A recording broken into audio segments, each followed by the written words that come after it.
నమస్తే, welcome to iDream. నేను మీ మాధురి. భారత్లో ప్రతిరోజు పదుల సంఖ్యలో రోడ్డు ప్రమాదాలు జరుగుతుండగా వందల సంఖ్యలో ప్రాణాలు గాల్లో కలుస్తున్నాయి.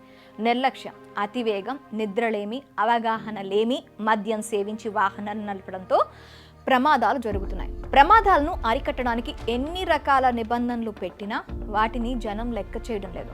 ప్రధాన రహదారులు, కూడలి వద్ద డ్రంక్ అండ్ డ్రైవ్ పరీక్షలు నిర్వహిస్తున్నా వాహనదారులు ఎలాంటి మార్పు రావడం లేదు. Helmet, wrong side triple riding చేసే వారికి జరిమానాలు విధిస్తున్నా పరిస్థితులు అలాగే ఉంటున్నాయి. దీంతో హైదరాబాద్ ట్రాఫిక్ పోలీసులు కీలక నిర్ణయం తీసుకున్నారు. రూల్స్ బ్రేక్ చేసిన వారికి చుక్కలు చూపించేందుకు సిద్ధమవుతున్నారు. ఇక్కడి నుంచి రాంగ్ డ్రైవ్ చేసేవారికి దిమ్మ తిరిగే షాక్ ఇవ్వనున్నారు ట్రాఫిక్ పోలీసులు. రూల్స్ ఉల్లంఘిస్తూ హెల్మెట్, సీట్ బెల్ట్ ధరించకుండా రాంగ్ రూట్లో వాహనాలు నడపడం, అతివేగంగా డ్రైవింగ్ చేయడం వల్ల రోడ్డు ప్రమాదాలు జరుగుతున్నాయి. ఇలాంటి వాటిని తగ్గించేందుకు ట్రాఫిక్ పోలీసులు ఉన్నతాధికారులు చర్యలకు ఉపక్రమిస్తున్నారు.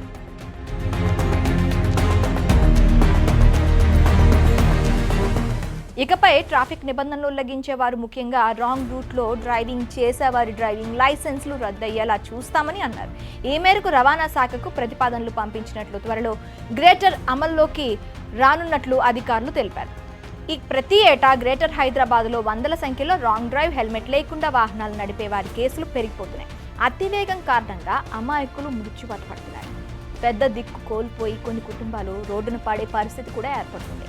ఈ క్రమంలో పోలీసులు ట్రాఫిక్ నిబంధనలు ఉల్లంఘించే వారిపై కఠిన చర్యలు తీసుకుంటుంది. ఇప్పటి వరకు డ్రంక్ అండ్ డ్రైవ్ కేసుల్లో మాత్రమే డ్రైవింగ్ లైసెన్స్ రద్దు చేశారు. న్యాయస్థానాలు వారికి 2,000 నుంచి 10,000 వరకు జరిమానా విధించడంతో పాటు 3 నెలల నుంచి 6 నెలల వరకు జైలు శిక్ష విధించేవారు. ఇప్పుడు రాంగ్ రూట్లో డ్రైవ్ చేస్తూ పట్టుబడితే ఇలాంటి చర్యలే తీసుకోవాలని ప్రతిపాదనలు పంపించినట్లు తెలుస్తుంది. మరి వాహనదారులు ఈ విషయాన్ని దృష్టిలో ఉంచుకొని ఇకపై రాంగ్ రూట్లో వెళ్లకుండా తగు జాగ్రత్తలు తీసుకుంటే మంచిదని అంటున్నారు.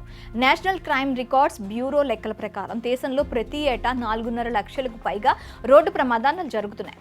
ఈ లెక్కన రోజుకు యావరేజ్గా 400కు పైగా ప్రజలు రోడ్డు ప్రమాదాల్లో ప్రాణాలు విడుస్తున్నారు. ఇందులో ప్రతి ఏటా కనీసం 10% పెరుగుదల కనిపించడం ఆందోళన కలిగిస్తుంది. అతివేగం, నిర్లక్ష్యపు driving, drunk and drive, traffic నిబంధనలు పాటించకపోవడం వంటి ఈ ప్రమాదాలకు దోహదపడే కారకాలుగా పరిష్కరించడానికి సమగ్ర విధానాన్ని అవలంబించాల్సిన ఆవశ్యకతను నివేదిక నొక్కి చెబుతోంది.